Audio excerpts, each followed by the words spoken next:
Awit Mastu Purma Sidro awit Mastu Silap berjuang jagat karono sirang tondo kaisisaning bisono sono sinamulang ning kula wis tumaksih wis pantun lampah duduk jinandur tutur padahal tulo tulak ngurating paradya winursita upama prameng niskara karantos yen tuwiying jaman purwa mangke tekap wasanane bebeda tawung renggeng para lambang matumpo-tumpo marmo panggeng sang Purwenggata sikebyar dumadining wayang purwa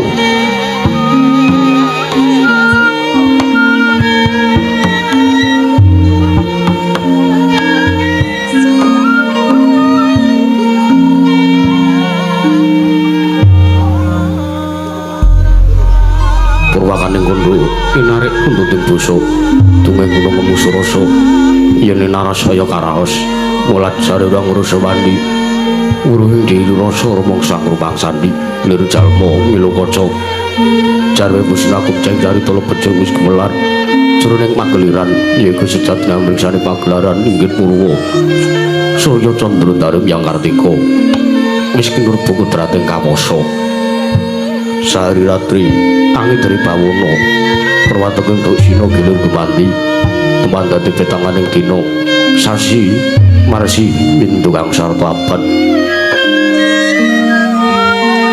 tetunglan mangkar posino rambun koyo jawah mateng krembya dadi padha kutu-kutu alang katogo buronono yang burono yo dadi beranan tanpa bicalan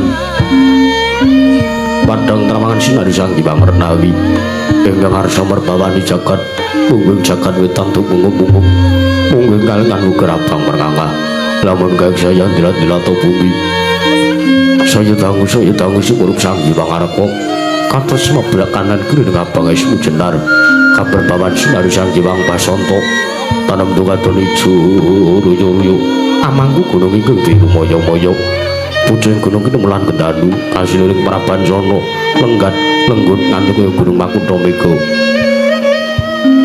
panentawis dangus ing kawula tasih dene luar selang upaya buka garap tegal sawayi anglu wis portanol putih sinambi sendonan sesindenan mikul karo lungune anggiring raja kayane sawanana kulembagan somono mangki sang Hyang Arka sedang seyinggil wis katon melok sinari jagat drengge kiblat papat lor kidul wetan kulon sinari jagat kang samya rebut yata rebut ijo rebut kuwu parandhetatan wonten ingkang amadane kuwunging praja negari ing Astinapura ya negari Gajah Hoya ing Liman Benawi ya negari ing Kuru Janggala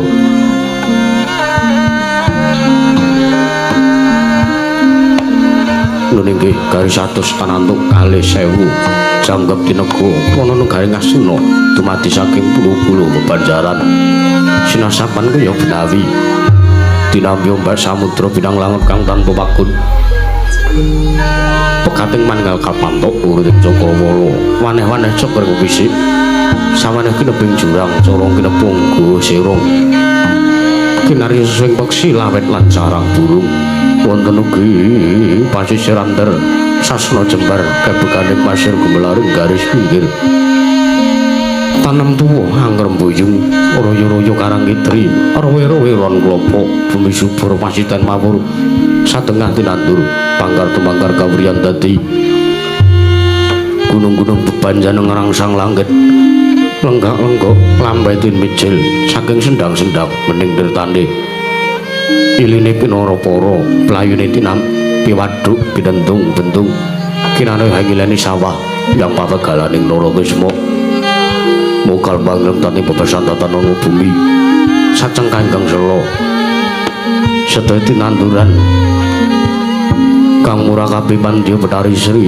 anggelar pasabinan Yayah Rukmi Sari kang pinangka Pratiwi pategalan rirengga Palawija ingkang ngrembuyung gegudhongane ambek kowe nganti kaya manglung-manglo wiwitane polo kependhem polo kesimpar polo gumantung sadutanku jiwa jinawi tukulan kang mawis sarasane diri ing ngono aja kaya iwen sansaya ngrembaka lamun siang samya glaring mangunan lamun wanci sarap surya samya mulih marang kandangi dewi-dewi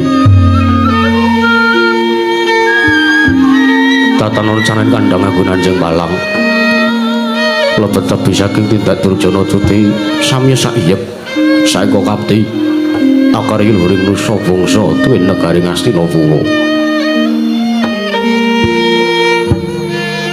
ana ngimbangi gunung anggung rineksa mrih lestari rontu murun ratu merah satu taturu kurungan buwan langkung-langkung lamun tinanti sampun-sampun sanggeban sepentep bisa kindasan sesinan saya wadana danen umat sing amat tandu tenayan suci-suci mapan jatuh jecipan kanggo cicemah wujud manunggaling cipta rasa karo sahabat berkarya kenging binasaken negari Ngastina laku sumagi mancik marang jaman tena wanjang kunjung pasir pamugara jinawi kemari pakartata Tuturaharja dasar guru kang gedhe puri padang jagat dhuwur kuset tur watu kuncarane torta kasus ring Pancapraja la sinten wau ing ngasta pusaran kedel bangsa negari Ngastina menang rudal campur dosa meneng Sanata dosarane 10 nama semestani jelu Sanata Prabu Duryudana ya Sanata Prabu Jaka Pitana Sang Prabu Kurupati ya Sang Kresna-Ratmaja ya Sang Gendari Suta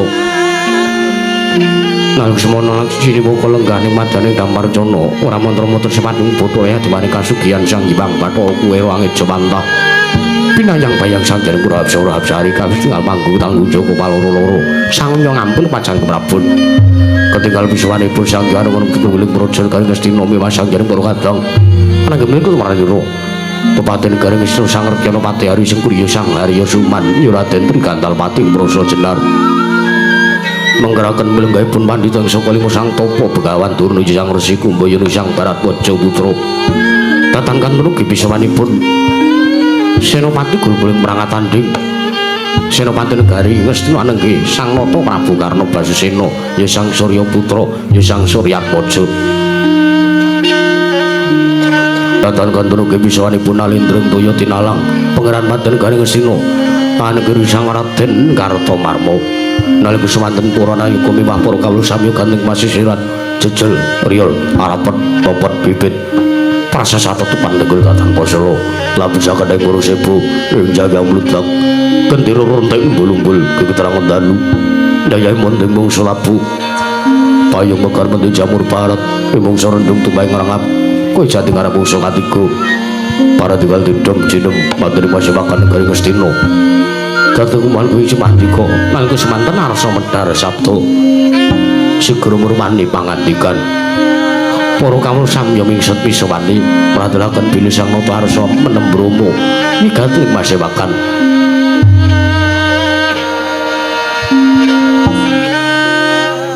nalika semanten sampun ketingal Sang Hyang para widodara widodari kaya Sang Hyang Pranayaka Punggawa Mban Jedi samya suman sumi marsing Sang Nata dateng belang jemandika Sang Prabu Jaka Gendari kababaring lisan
sirih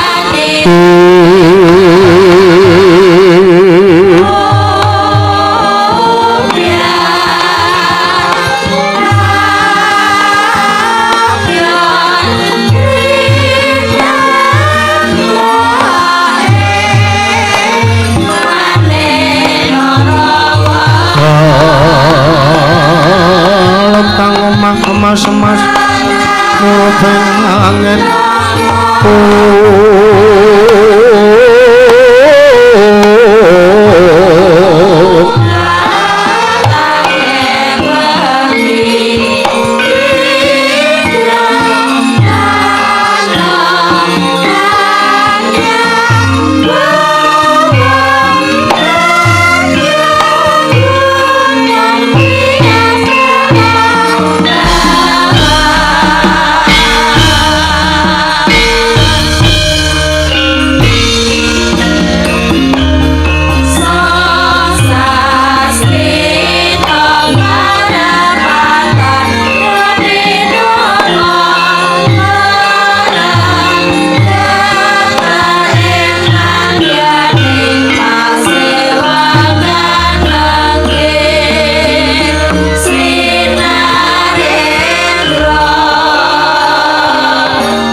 Suritinon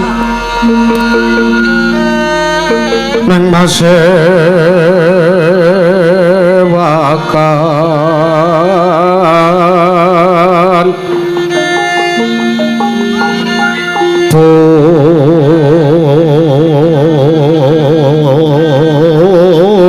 busana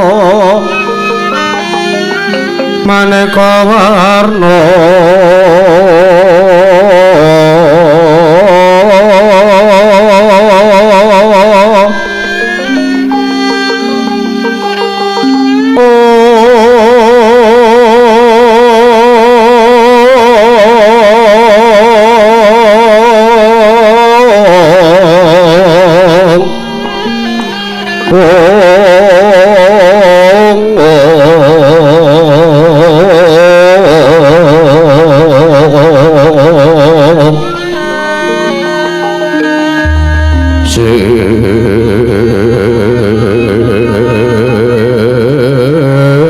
Puspiteng Ujono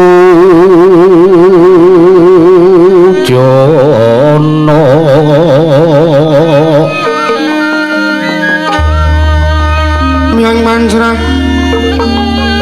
Sarwarukma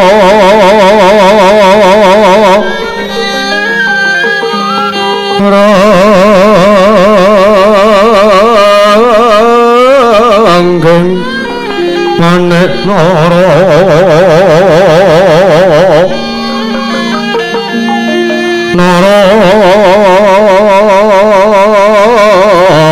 Narawata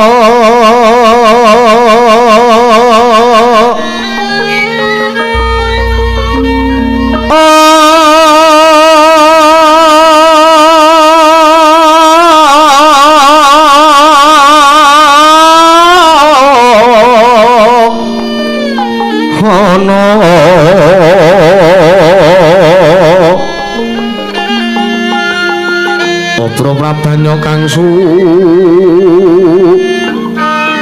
merat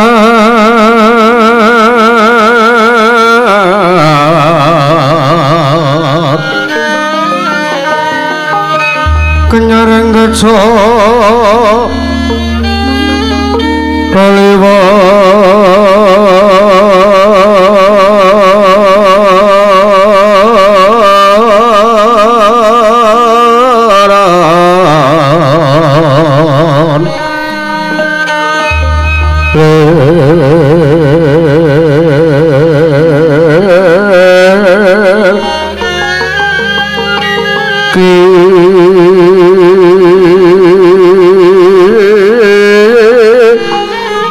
Sesering adit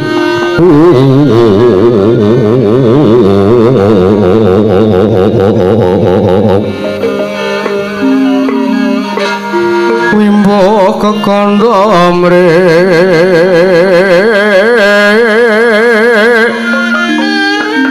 mi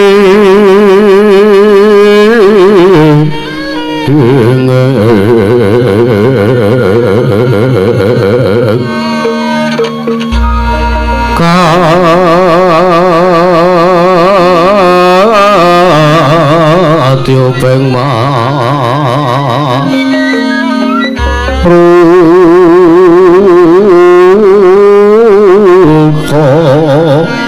mando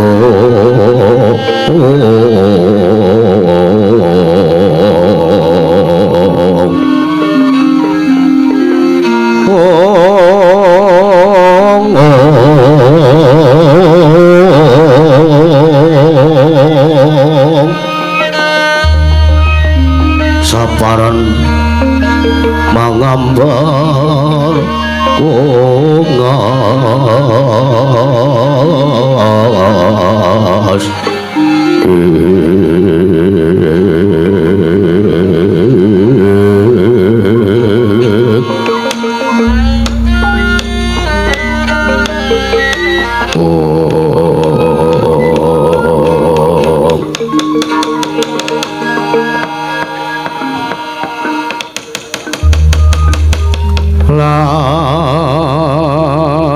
lamun sira hangga kuru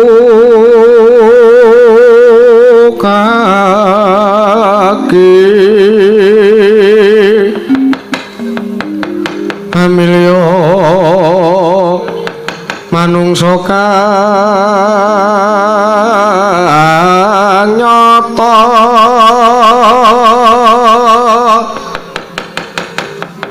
enggang becik martabate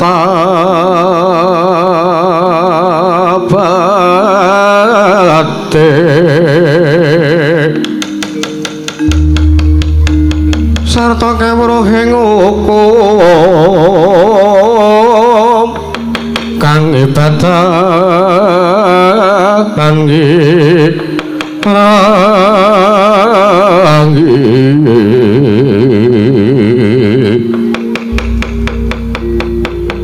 saka oleh wong tapa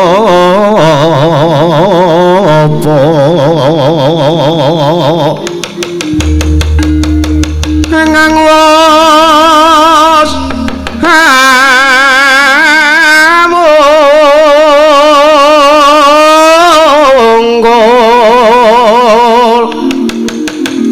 tan mikir pawehing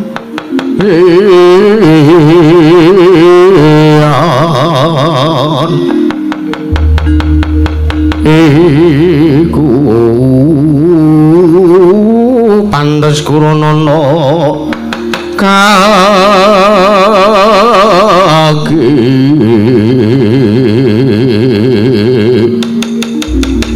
sartane kawruhana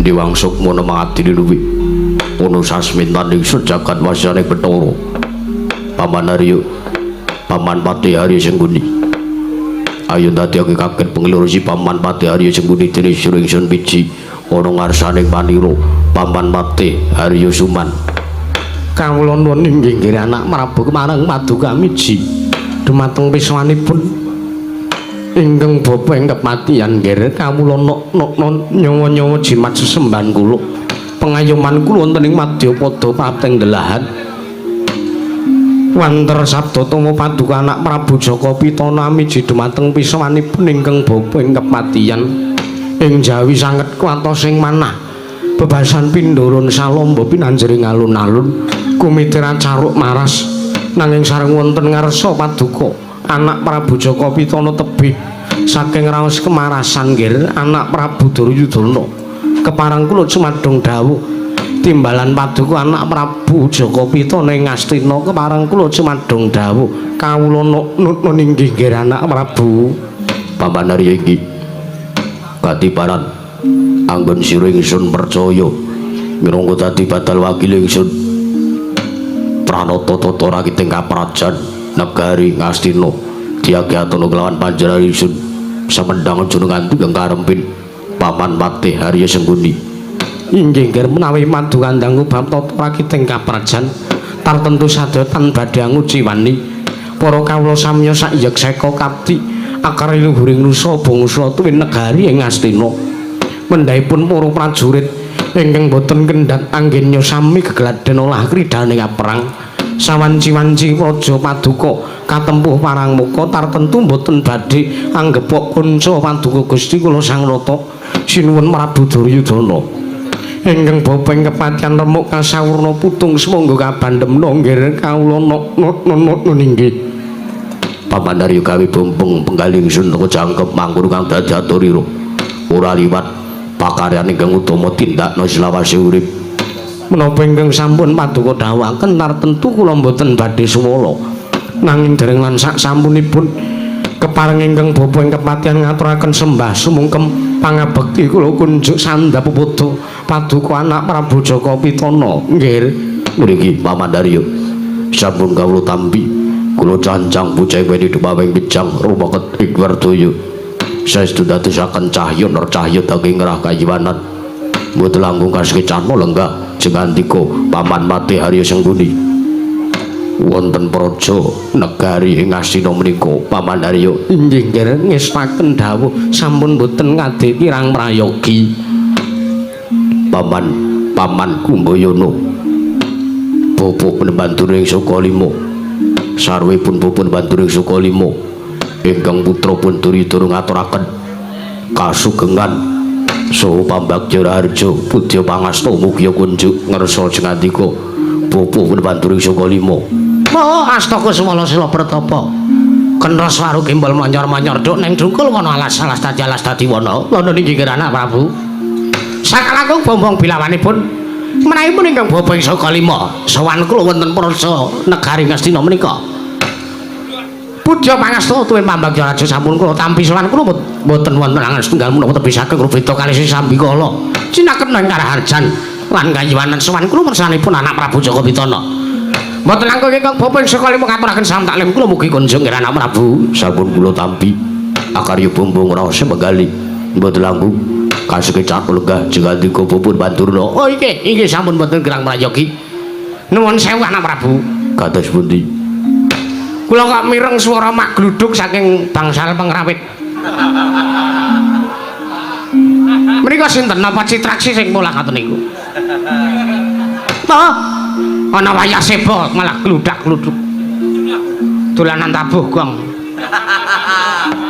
mat gumet nyuwun pangapunten panjenengan para Sata Kurawa menika kados mekaten. Mboten dados menapa. Senyatanipun kula ngomong para Sata Kurawa menika ngibaratipun menika sampun napa nggih? Kebal ati kula menika mental kula menika sampun mboten wonten rasipun dipun larani atine karo para Sata Kurawa. Nggih. Sampun prayogi nggih lenggah kula anak Prabu Jaka Pitana. Kakang Prabu Karna.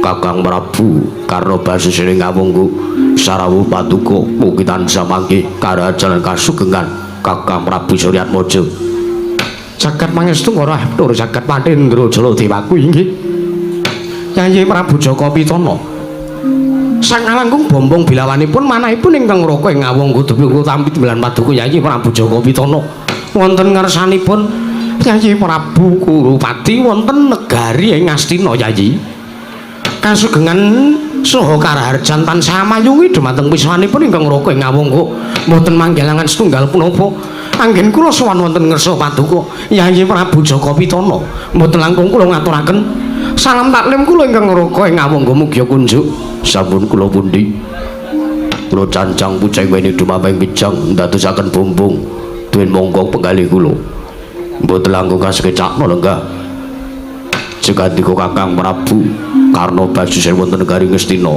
kawula nun inggih sampun boten kirang prayogi Yayi Prabu Duryudana apa dene kadangipun Kakang Dimas Kartomarmo ing toya tinalang Yayi sak semanisian dipodo kanthi raja sapratamu Dimas Kartomarmo baunut-unut niki dimaji sembahan kula pengayuman kula ning Madopada prapting delahan Gusti kula sang utus nyuwun Prabu Joko Pitana Koko Prabu sakalangkung paduka miji dhumateng wiswanipun ingkang rayipun Kartomarmo anduk berkah pamujinipun paduka Kanjeng Koko Prabu Duryudana sowan kula mboten wanggelangan setunggal punapa mboten wonten langan setunggal punapa tanpa rubeda tapi saking rubeda kali sing sambikala kepareng kula ngaturaken sembah sumungkem pangabekti kula wunjuk sandapada paduka Kanjeng Sinuwun Prabu Duryudana iya Dimas Kartomarmo tak bawa kawit bumbung bekalipun Kakang ora pangestuku tampanono sampun kalih pundi lantatanan para barisane para wadyabala lanang wadon aja ana kanthi padha saur manuk nuwun sewu menika wonten ingkang pating kemruwak menika sapa menika para kawula ibu-ibu menika sami kemruwak ming perkara adu macitan kok do kemruwak kandhanono sing apik-apik nggih nedha kula sanjang ingkang merayogi menika wonten bangsal pengrawit kok do tabuhan kok ya do meneng bae sami ngagem masker sami mboten sehat awakipun ya ora apa-apa sing bagus sing do kemruwek kuwi mau do kan meneng sing nggih ngestaken dawuh pupuh ban sartane padha prayoga nulunggamu sampun mboten kirang prayogi sinuwun Prabu Duryudana pamandarya wonten dawuh nggih Bapak Durna wonten timbalan ingkang dawuh anak Prabu Kakang Prabu Karna kula non Yayi wonten timbalan mesti kepawon dadosaken bingung sartanipun kaget rawuh kanthi sedaya kula piji kula aturi rawuh wonten praja negari Ngastina dinten sakmenika teka kula ngawontenaken pasewakan ingkang beneh lawan adat ingkang sampun teka wekdal pun kawontenaken pasewakan kamangka para kawula kathah ingkang sami dereng mangertosi ing sak mangke menapa ingkang badhe kula rembag samadaring pasewakan mula saking mriku kula nedya mbabaraken wigatring pasewakan inggih nggih anak Prabu kepareng kula aturi kula aturi paring dawuh ingkang tetela kula aturi paring sabda utama pangandika anak Prabu Joko Pitana dumateng ingkang bapa ing kepatihan engga sak mangke kula nedya nganglungaken jangga nilingaken karna mastuti dawuh paduka anak Prabu Joko Pitana oleh nggone ibu-ibu meneng genti nggon wong lenang-lenang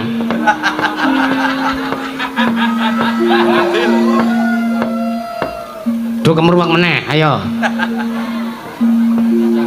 mo anak Prabu Joko Pitana estu sowan kula menika namung ngrantut kula tansah mawantu sabda tama jeng ngandika anak Prabu Joko Pitana ing kalih-kalih jeng ngandika paring dawuh ingkang tetela menapa ingkang dados wigatosipun sartaning samangke wonten samadaning pasewakan negari Ngastina menika badhe ngrembak suwijining perkawis menapa teka amin sewu kula nyawang pasuryanipun anak Prabu Joko Pitana menika kanthi dene tiyang ingkang nedeng nandhang sungkawa kodheng bakalipun mula saking mriku kula aturi paring dawuh ingkang tela nggih kula aturi paring dawuh ingkang cetha wonten perkawis menapa sartanipun menapa ingkang badhe dipun rembak teka paduka anak Prabu Joko Pitana gadhahi pasemon ingkang kados mekaten semanten ugi kula Yayi anggen kula sowan wonten ngersanipun Yayi Prabu Duryudana mriku mboten sanes kejawi amung kula mawantu sabda tuma paduka Yayi Prabu Joko Pitana enggal-enggal maring dawuh wigatos menapa sartanipun badhe wonten pirembagan menapa wonten sakmadaning pasewakan menika Yayi Prabu Joko Pitana pamandarya wonten dawuh Bapak Durna wonten dawuh syukur ora urung sida mambengan wis nabuh sinem mengke jarep omong-omongan kula wonten dawuh kira anak Prabu nuwun sewu anggen kula kelembaken sangjaning para kawula menika kula namung badhe ngrembak suwijining perkawis awit perkawis menika menawi petungan kula menawi ngantos mboten dipun gatosaken ing sakmangke namung badhe ngempet dumateng karajanipun para kawula. Criyatanipun kula menika ingkang kapiji dados pengayumanipun para kawula minangka Nalendra wonten Praja Negari Ngastina. Lha saking menika kula namung badhe maring dawuh, kula badhe matur bilih pasuryan kula katingal rengu. Nggo satosipun kula namung badhe matur babagan menapa ingkang sampun kula lampahi lan sasmita menapa ingkang sampun kula tampi. Mo nuwun sewu anak Prabu. Sing ngandika pikantuk sasmita menapa sartanipun menapa ingkang sampun paduka rasaken lan menapa ingkang sampun dipun lampahi. Bawadura Wonten dawuh. Sabtu hari kapengker wonten dinten Anggara Kasih. Kula menika anyumpena bilih negari Ngastina menika taman banjir bandang. Kamangka banjir bandang menika sanes kok wujudipun toya nanging wujudipun rah utawi getih. Kula gregah wungu saking Nendra mratelaken panci inggih menika kadoro dasih utawi puspa tajem ateges pasumenan menika badhe dados kasunyatan nanging dereng saged mangertosi menapa ingkang dados sabab tigang ari salajengipun sasampunipun kula nglampahi pasumenan kados mekaten. Malah kula sampun pikantuk nawala, kula pikantuk layang saking anak kula ing Tresila Geni inggih menika pun Wisanggeni. Piyambakipun atur nawala dumateng ingkang putra Duryudana nyuwun wangsul negari Ngastina badhe dipun lenggahi wonten Praja Negari Ngastina. Kula saking menika kula menika bingung, kula kodheng penggalih kula rengu, kula sungkawa, kula sedih penggalih babagan perkawis menika. Menapa kula kedah maringaken negari Ngastina dumateng pun Wisanggeni menapa ing samangke badhe kados pundi lampahipun awit menawi ngantos kula boten maringaken galan pun Wisanggeni kula ingkang badhe dipun waneni dumateng anak kula piyambak Tresila Geni. Nanging menawi kula paringaken dumateng pun Wisanggeni menika ing samangke badhe ngempet dumateng karajanipun para kawula lan para sata Kurawa upa-upawan leng-leng ramyang ningkang driya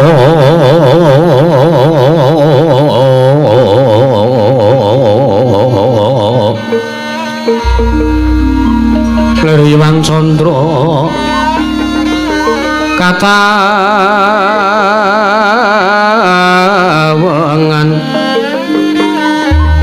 sumu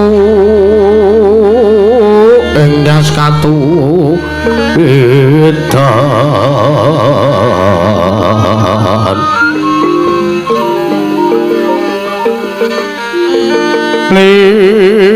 limut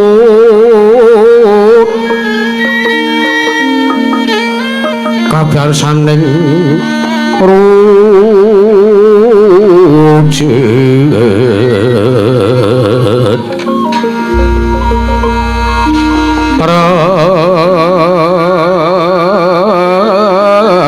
remeng triyoma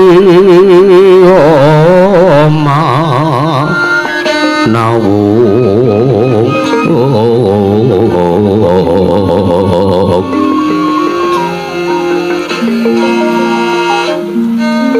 kakuwunging yewang wisesa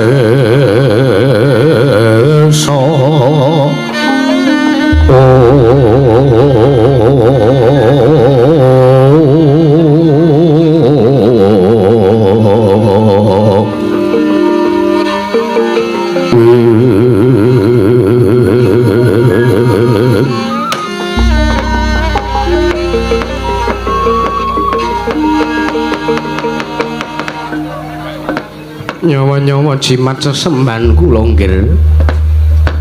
Kula kok mek tratap sareng nampi dawuhipun anak Prabu Jaka Pitana bilih Wisanggeni nyuwun supados negari Ngastina dipun kunduraken. Kula kok kaget sareng kula midhanget pangandikanipun anak Prabu Jaka Pitana bilih Wisanggeni atur nawala nyuwun negari Ngastina. Walah yung bakal nemu lelakon apa. Mula saking menika kula aturi paring dawuh saking para pinisepuh Paman Harya menapa dene Bapak Bandurna miturut sing kandika kadiparan Inggih menawi miturut kula negari Ngastina ing sakmangke menika dipun paringaken kemawon dumateng pun Wisanggeni. Dipun paringaken inggih. Lajeng samangke badhe kados pundi? Anggen kula dados Nalendra. Sampun boten sah dados Nalendra kemawon. Jernyatanipun negara sampun kapasrahaken dumateng pun Wisanggeni. Monggo Wisanggeni menika nuwun sewu. Satriya ingkang dugal kewarisan lenggir menawi ngantos ing samangke padukan duwa dumateng kekarepanipun Wisanggeni malah ing samangke menapa malah mboten kawula sak negara Ngastina sing mboten mangertosi kentang kimuling lelakon badhe kaembet karaharjanipun menawi ngantos mboten maringaken negari Ngastina kalian Dambar Kencana negari Ngastina dumateng pun Wisanggeni. Liripun kados pundi? Cobi ta. Kula niku apal kalih watak wantune Wisanggeni. Kocap kepengin perkara iki ya kudu kasembadan iki. Yen ora kasembadan coba rawe-rawe rantas malang-malang putung. Nanging menawi dipun maringaken kawula sak praja negari Ngastina slamet kawula sak negari Ngastina menika mboten wonten ingkang kaembet karaharjanipun kula kaliyan anak Prabu Jaka Pitana sartanipun para Sata Kurawa ugi mboten badhe nemahi perkawis napa-napa. Mekaten nggih. Ning nek ngantos mboten dipun paringaken kula niku apal kalih Wisanggeni. Mesti Wisanggeni mengke mung ngamuk entek-entekane kawula sak praja negara Ngastina. Mengke badhe kaembet karaharjanipun sing ora duwe dosa mesti bakal katut dosane. Sampun miturut kula negari Ngastina dipun pasrahaken dumateng pun Wisanggeni lajeng paduka anak Prabu Jaka Pitana pados negari sanes dipun bedah dipun lenggahi sing andika anak Prabu Jaka Pitana dados Nalendra wonten negari ingkang badhe dipun bedah lajeng negari Ngastina dipun maringaken Wisanggeni ngaten nggih. Menawi turut pupu dan turut kadiparan nek kula kok padha sami kados pundi? Wah nuwun sewu nggih anak Prabu menawi sing andika menika mboten metung babagan perkawis negari Ngastina ingkang mboten badhe dipun maringaken dumateng pun Wisanggeni menika malah ing samangke namung badhe ngembet dumateng karaharjanipun para kawula negari Ngastina. Ateges menawi saking mriki kula mengambil kesimpulan bilih negari Ngastina sak patutipun dipun pasrahaken kemawon dumateng pun Wisanggeni awit mboten kateges kula rubuh-rubuh gedang kaliyan ngendikanipun anak utawi Adipati Arya Sengkuni menika kula wau bilih negari Ngastina sak ngantos mboten dipun maringaken dumateng pun Wisanggeni menika adreng kekarepanipun pambeganipun Wisanggeni menika kadhetene Tugu Sinongkarta taunana windanana tak enteni ing pucuking tresna malah ninggal katresnan balung nangka bebasane Wisanggeni menawi dereng kasembatan menapa ingkang dipun gayuh napa kemawon sing dadi pepalange rawe-rawe senang katul ora duwe rawe-rawe rantas malang-malang putung malah ing samangke kawula sak negara Ngastina badhe kaembet karaharjanipun para Sata Kurawa mesti bakal diajar kabeh karo Wisanggeni. Mekaten nggih, mangga nuwun sewu. Wisanggeni menika satra ingkang dugal kewarisan wonten ing Madyapada menika, wonten ing Parsapada menika wonten satra dugal kewarisan menika kalih. Siji Wisanggeni, loro Antasena. Nah, menungsa bocah loro niku ora kena diduwa karepane. Mekaten nggih, mula saking menika menawi ndaraturipun ingkang Babang Sagalima ing samangke negari Ngastina dipun masrahaken sak Dambar Kencana sertifikat kabeh dipasrahke kali Wisanggeni. Lajeng para Sata Kurawa pados kos-kosan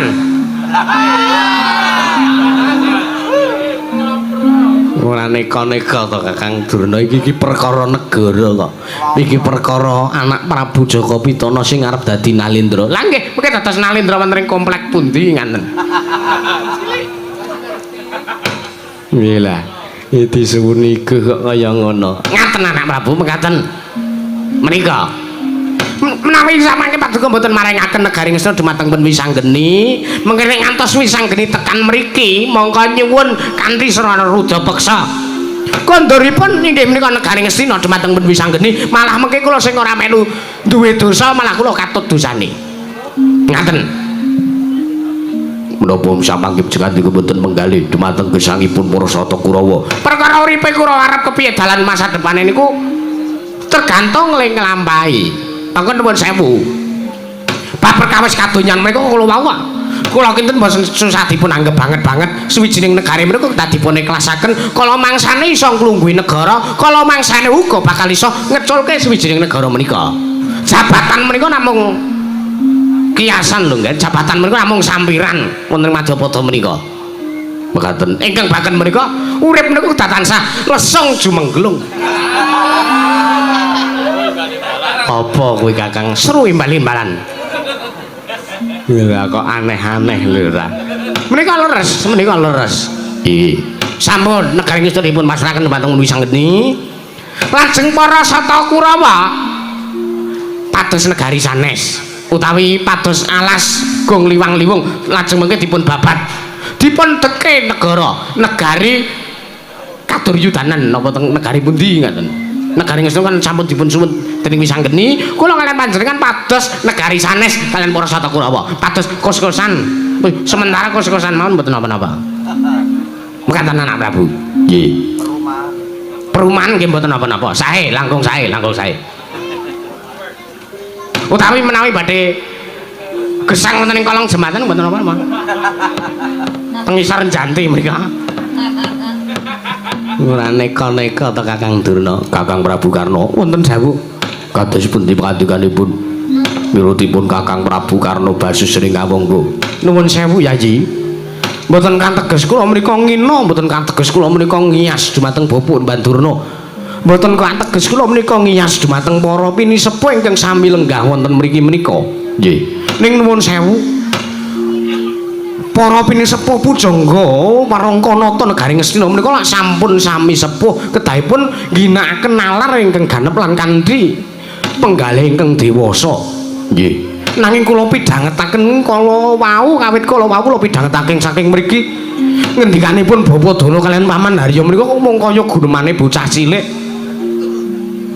nuwun sewu mboten sami nggadahi adet mboten sami nggadahi inggih menika menapa ingkang kedah dipun lampahi sak sampunipun negari Ngastina badhe dipun rebat dipun suwun dening pun Wisanggeni nuwun sewu lho nggih utawi Yayi Prabu meneh ngantos ing sak mangke paduka Yayi Prabu Jaka Pitana kanthi gampil maringaken negari Ngastina dumateng pun Wisanggeni menawi ngantos ing sak mangke para kawula mangertosi perkawis menika malah mangke damel wirang bebarang damel kucem asmanipun paduka Yayi Prabu Duryudana ratu kok jirih getih wedi mati ratu kok mung karo bayi wingi sore kok ora wani mengke malah mangke wonten pasingguhan ingkang kados mekaten wonten swara-swara saking para kawula sak negari Ngastina malah ing sak mangke badhe ngembet dumateng asma kuncaraning asma paduka Yayi Prabu Jaka Pitana mula saking menika perkawis Wisanggeni menika mboten susah midhangetaken pengandipanipun tiyang sepuh ingkang mboten wonten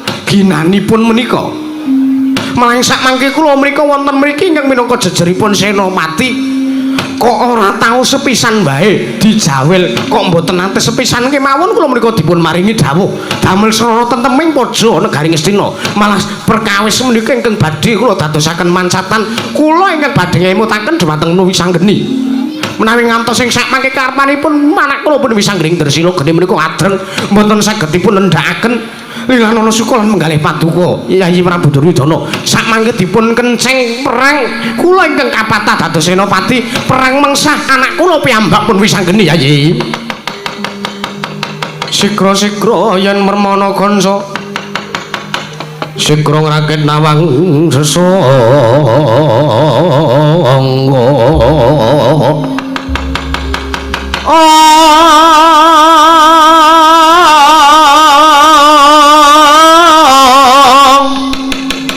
Nalendra mbek marwa sing sanggatri gumulung katri gumulung mangrompak ing wadya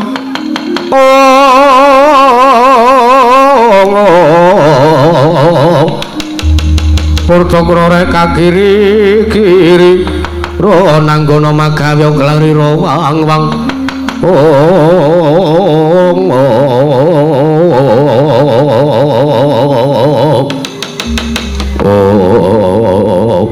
Dematane Pasewakan negari Sulaki semanten dadi pintrim.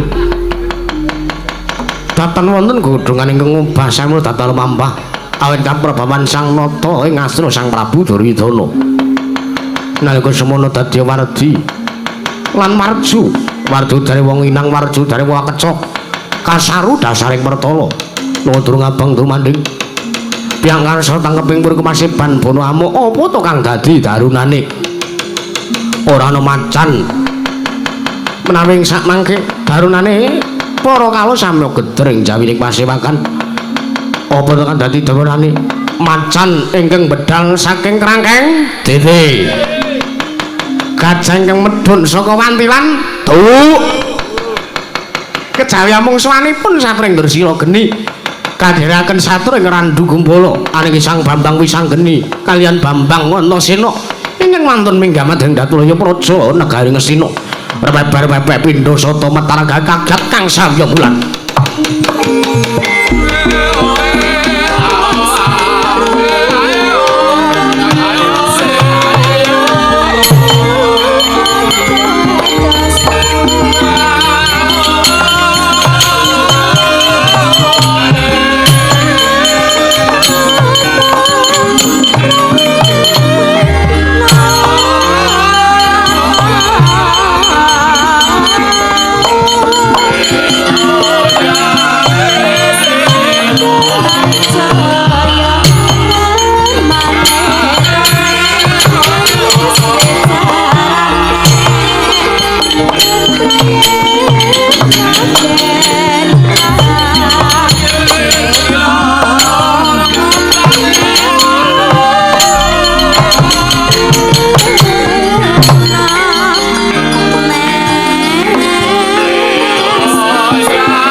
Sing kirane siap sik ora ngomong ora piye engko nek ana perkara sing kirane kowe kudu melu maju wangono aku ya Kang santai wae ngopo aku ngene wae piye perkara le omong-omongan kowe ya kowe iki dadi MC apa kuwi ora maksude kowe dadi kowe sing ngomong kowe nek ana perkara apa kowe sing nantang-nantang misale ora dineke lho. Iya. Lah terus kowe nek ana gelute kowe ngakon aku. Ngono Kang. Iya. Dil ya ni. Dil ki apa? Dil so. Ora ngawur iki sati lho wis gayo munggah ke munggah. Iya. Sendale cepot. Ora sah lho. Mbok ngajeni, ora mung iki bakal dadi negaraku dhewe. Ya wis sakarepmu aku manut karo kowe ni. Ya wis ayo munggah Kang. Iya.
Sinong wanti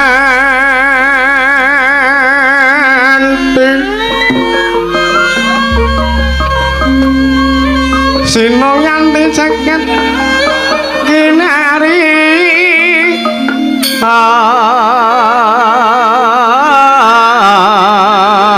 among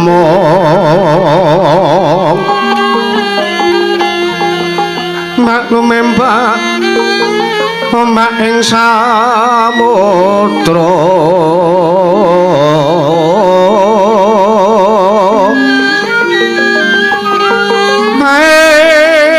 ana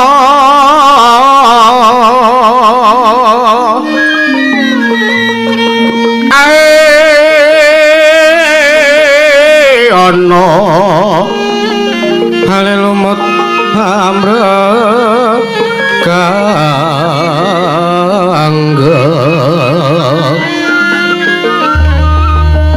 awito denjeng-denjengan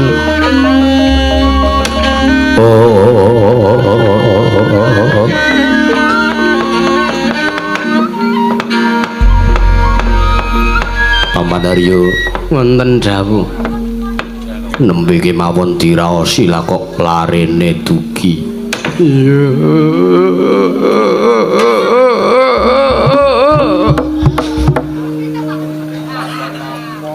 Depate ki ngapa ta kaya wong lara mengi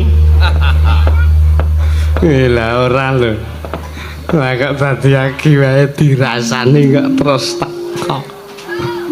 Kula nengeti wisanggeni teko mriki niku kok. Kula delok kok piye kula reti pasuryane wis mek pratap. Ora nek matres. Iyalah. Ya kok wah pun dipun dangu nggih kula ora melu-melu perkarane. Nggih. Paman dari Lenggang Sekeca. Nggih sampun mboten kirang prayogi.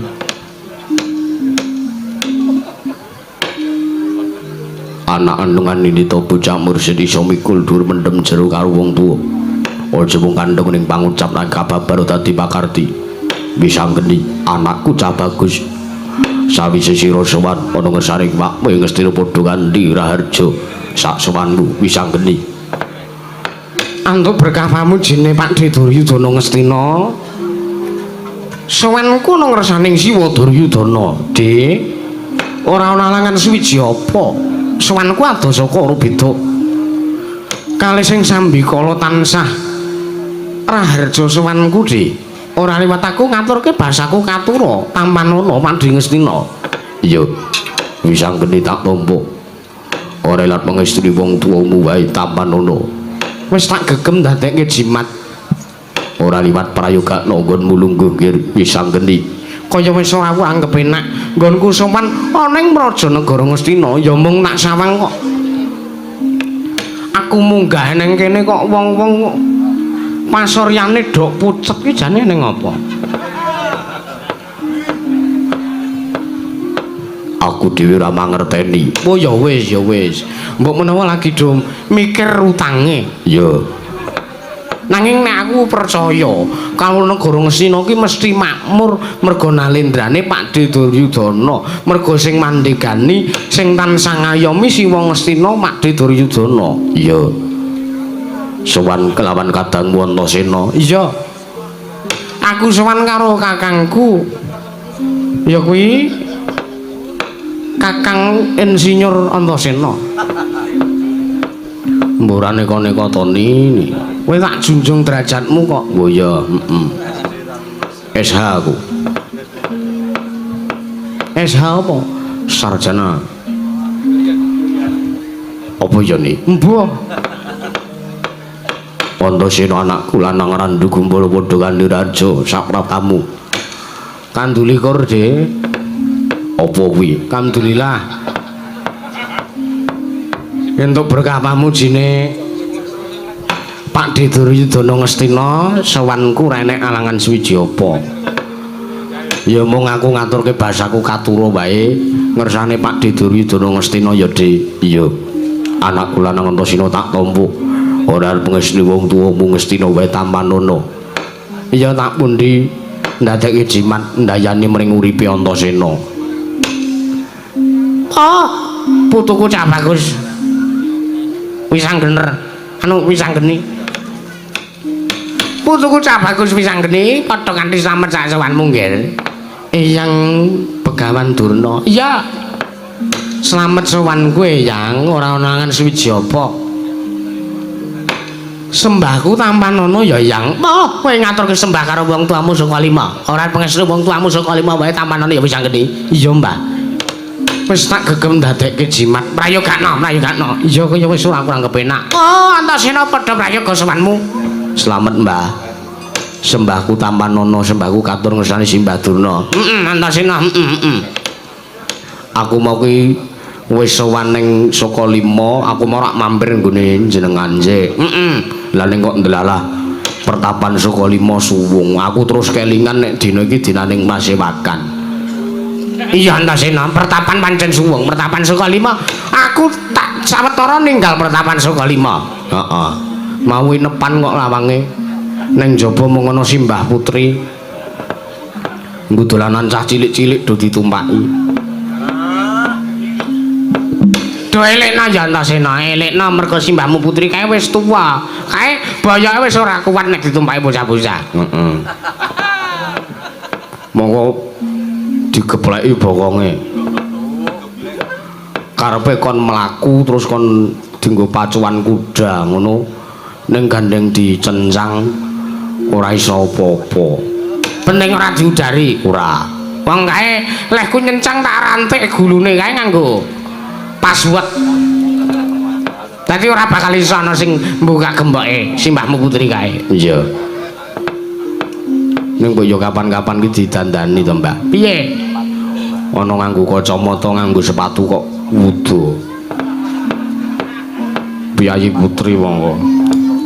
Kapan-kapan terus tukoke dokar dimuktekke. Dengkulmu mlacat Antasena, aja mbabar wirang ta.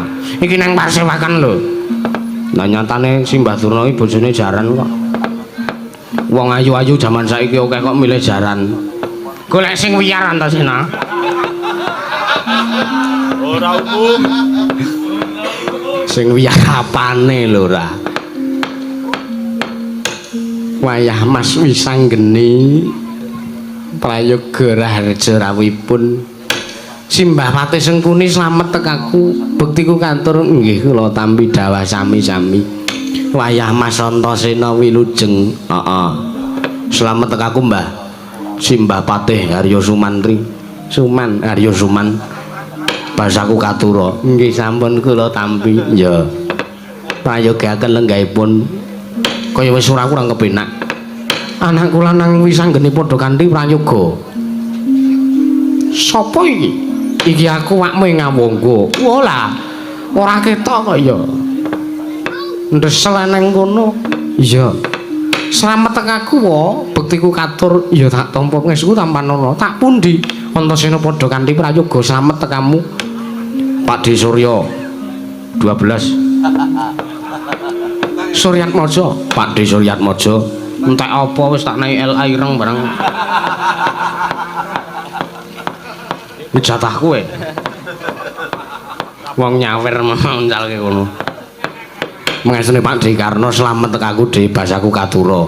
Iya Antasena, pengestuku Tampanono. Tak gegem dadekke jimat. Bisa geni. Ana dawuhmu apa wae?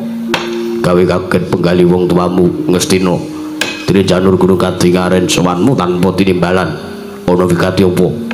Sampeyan ora usah sok etok-etok ora ngerti, sampeyan sok etok-etok ora usah sok etok-etok ora krungu. Lho, ngire piye? Engko sik to. Sadurunge aku teka munggah ning Datulya Praja. Negara Ngastina iki mau sampeyan iki nang kene rak ngrasani aku to. Iya apa ora? Ya pancen mangkono, nanging sak ora-orane wong ngono kudu takon apa kang dadi wigatine. Ya aku mudeng basa-basi to. Iya. Ana wigati apa wis anggeni? Ngene ya Pak De, sepisan semanku ngaturke sembah bekti ngersane Pak De Duryudana Ngastina. Tak tampa pengesku Tampanono. Tak gegem ndadekke jimat Ndungkap angka 2 aku mbaleni rembug aku neruske rembuke 3 dina kapungkur aku atur nawala ngersani Siwa Ngastina babagan negara Ngastina sing tak jaluk bali marang panguwasanku ora mengko negara Ngastina ora liya mung bakal tak aturake marang pepundhenku para Pandhawa merga ngene ana ing Madyapada iki sing dadi satriya ndugal kewarisan ya kuwi aku kelawan Kakang Antasena mesti wae satriya sing ndugal kewarisan mono ora iso basa ora iso tata krama mekasan ora bisa ngabekti mikul dhuwur mendem jero karo wong tuwa iya mongko oke sing ngendikake kalamun swargane wong tuwa mono gumantung saka pakartine anak lah nek pakartiku karo kakangku Antasena wae ndugal kewarisan sok kapan nehku bakal iso nyuwargake kelawan wong tuaku nek ora wektu iki sing pas wektu iki sing trep ndak rasa bakal bisa kanggo srana mancatan nggonku ngabekti karo wong tuaku senajan to urung ana sak pucuk kuku irenge wong tuaku nggonku ngabekti kelawan wong tuaku para Pandhawa nanging sak ora-orane aku wis kelakon bisa mbudidayake kelakon iso gawe bombong lan mareme wong tuaku Pandhawa sarana aku njaluk bali negara Ngastina bakal tak aturake marang pepundhenku para Pandhawa malah ing sak mengko Pakde wis tak antepi tekadku wis tak antepi yen to nggonku njaluk bali negara Ngastina iki ora mung mligi banjur tak jaluk terus tak aturke para wong tuaku perpundhen Pandhawa kuwi babar pisan ora nanging mengko aku sing bakal dadi nalendra ana ing negara Ngastina aku sing bakal lungguh ana ing dampar kencana negara Ngastina ngono Pakde nek diparingke aku matur nuwun nek ora diparingke alasan lan sababe apa aku njaluk katerangan sing gumatha jagat dewa Bathara pamandarya kados pundi pun nek diparingke mawon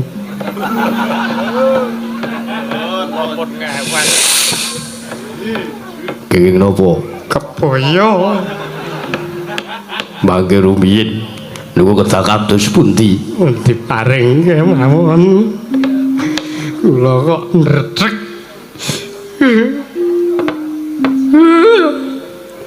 simbapate sing nguni ngopo raine kok kaya ngono liyane we meneng wae kok ket mau kok prenyen ngempet apa lho jane Bathara kados pundi pun maringaken mawon kula pun wedi kak ngene lan iki ngerti aku lho wis anggene ngerti kupinge kaya ngoten niku lan pun wedi pun diparingke mawon mboten napa-napa wis anggene ana dawuhmu apa Pakde mangerti yo kalamun ana negara Ngastina utawa sawijining negara Ngastina iki ora bisa bali marang panguwasane para Pandhawa yen to durung dadi kala mangsa nekani ya kuwi perang gedhe Bratayuda lho banjur karepmu mula kang saka kuwi janjane pakartimu kang kaya mangkono nalisir saka angger-anggering kautaman nalisir saka kudrating Gusti yen kowe kena tak endhake aja duweni pambegan lan aja duweni pakarti sing kaya mangkono ngentenono negara Ngastina bakal bali mring panguwasane para Pandhawa besok ditentokke sapa sing bakal bisa nyarutake ngunduh waing pakarti ana ing perang gedhe Bratayuda aja disiki marang kodrating Gusti aja disiki marang panguwasaning dat kamurwing dat ora sak terpe lan ora sak pantese yen sira anakku wis anggere njaluk bali negara Ngastina lan ora kanthi sarana lantaran perang gedhe Bratayuda ngene ya sing jeneng peperangan mono mung bakal ndadekake ngrantes sing penggalih sing jeneng peperangan mono ora bakal ana antarane siji lan sijine iso slamet kuwi ora bakal ana mula gandeng niatku iki mono nyelametke karo wong-wong sing ora duweni dosa tak disiki sadurunge perang gedhe Bratayuda kelakon aku njaluk bali negara Ngastina malah nek Pakde Duryudana ora maringake wektu dina iki titenana seksenana tak kenceng perang Bratayuda ora sandadak mungsuh Kurawa karo Pandhawa Kurawa karo Wisanggeni wae ijen aku wani lho Pakde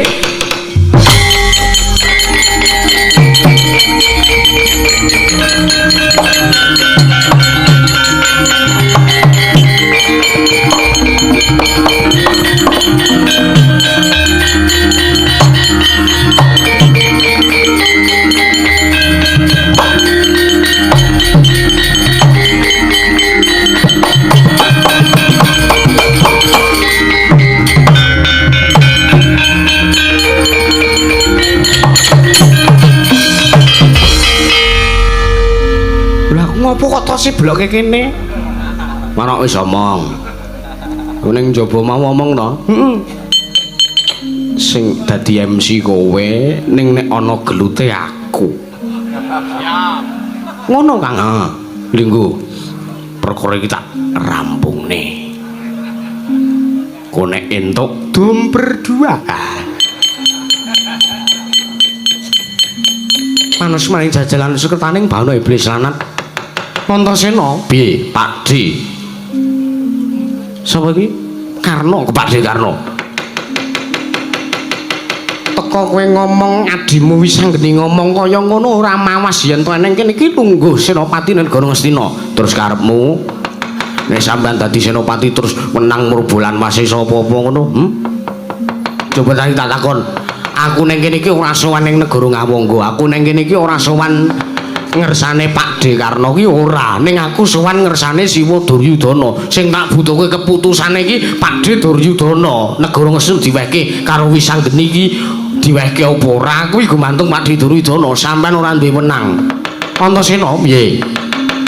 Teko kowe banget gaweku ceme asmane Nata Ngawangga minangka jejere senopati. Terus karepmu Adimu Wisanggeni kok delangap-delangap pun capek ndruwili kaya grojokan nreteh kaya benteng 1000 nembo pategalan ngandhake yen arep dikenceng perang Bratayuda Kurawa mungsuh Wisanggeni apa ora ngerti yen to kodrate Bratayuda kowe iki Kurawa mungsuh kadangku para Pandhawa lah kok teko dadi Wisanggeni nyalahi kodrat Wisanggeni nalisor saka ngreng-ngreng kautaman ngamah marang asmane Nata Ngawangga Prabu Karno Basusena sing minangka jejere senopati.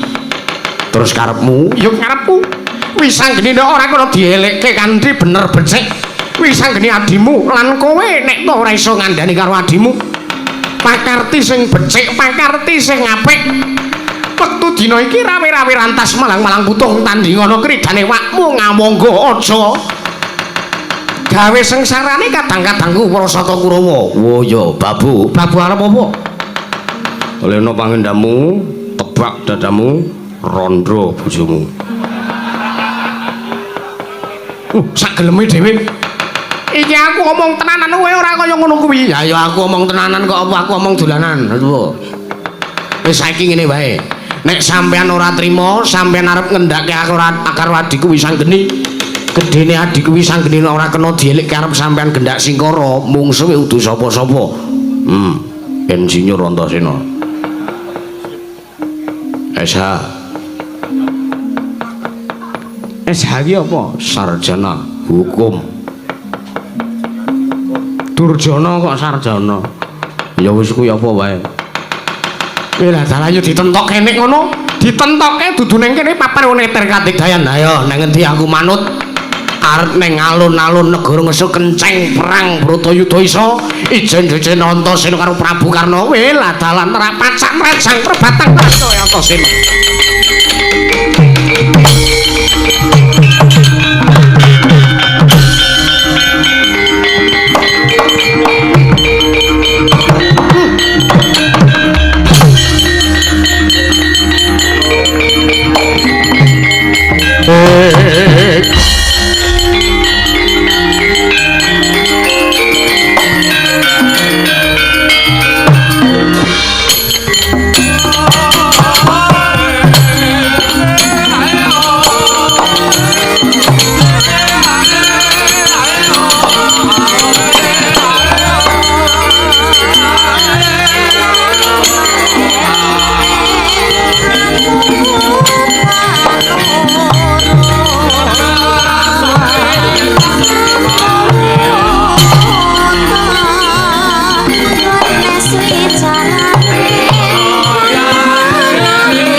hari teng pundi? Sekedap tak mbecekke rasa.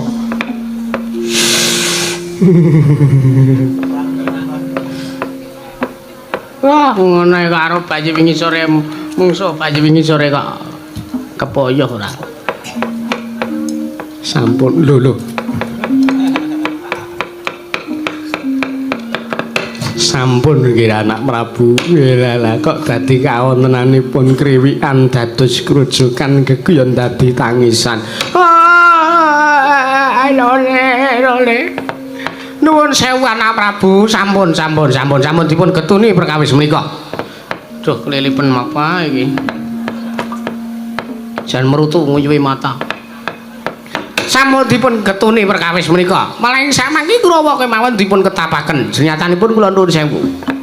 Wisanggeni mriku pancen satur ingkang dugal kewarisan. Ing samangke dipun tonton kemawon, ingkang samangke dipun sawang kemawon. Sinten ingkang satosipun lepat lan sinten ingkang satosipun leres. Ning ora sak mestine to, Kang. Ning ngatasé negara mono wenang Bali marang panguwasane para Pandhawa. Kuwi lumantar perang gedhe Bratayuda. Iya nek Pandhawa menang negara Ngastina sa Bali. Nek Pandhawa kalah negara Ngastina tetep dadi darbeking para Sata Kurawa. Langke ngaten. Ning nuwun sewu sejatosipun kedahipun anak Prabu Jaka Pitana menika kedahipun kudu mangertosi bilih rikala semanten menika sawarga Prabu Pandhudewayana menika namung masrahaken namung titip dambaran kecana negari Ngastina menika dumateng ingkang Rama inggih menika pun sawarga Prabu Dastarastra. Nggih. Malah ing sakmangke sing andika menika sampun dipun masrahi kalengguh Adipati Anom. Nanging ing sakmangke kudu saged babat Wana Marta wekasan para Pandhawa antuk kanugrahan inggih menika negari Ngamarta inggih negari Indraprastha. Nggih, mekaten. Nggih. Ning nggih sampun kula mun saged pasrah. Menawi ngantos samangke wisanggenipun saged dipun ndhaken kamurkanipun. Kepeksanipun para Sata Kurawa pados kos-kosan menika. Moyo Kurawa piyayi-piyayi kok kon ngekos. Arep piyayi arep piano. Sakarepe. Sing penting ora piye pathuk. Kok kuwi dadi sengkeran ingsun. Ngelah. Kaya ngono kok ya isih gelem. Kula niku janjane pun menep kecuali nek butuh. Nggih lah. Tubuturna Wonten dawuh. perkawis menika dipun masrahaken kemawon pangwasaning dat kamurwing dat. Nggih, nggih. Samangke tumuli gandeng katingal sampun purna senajan to kawontenan praja negari Ngastina nedheng boten tentrem kados mekaten. Kedah kados pundi kula kedah mancing wonten Sanggar Pamujan Keparengipun Dimas Kartomarmo wonten dawuh kula dadiake bubar kang padha sibuk jeneng Senedya Kundur Kedaton. Nur Ngastina akan dawuh keparengipun pamit madhal masilan ngati-ati aja kowe bocah cilik Dimas Kartomarmo ingsun kundur mancing Sanggar Pamujan. Purna atine managilan arsa sang nata kundur daton suluk saking dambaring tono kinapit gambaran gading kadheraken sang Yapa manjedi manggung tanggul Joko paloro-loro ingkang samya ngambil pacaring Prabon kawis dal tindak nyusang Sri Nata lamun katurunan saking Mandrawa sang Prabu Duryudana miwah para nayaka Punggawa miwah Sata Kurawa sang Japa kawula garing Ngastina tansah munjuk mamuju syukur marsaning Gusti Kang Arya Jagat.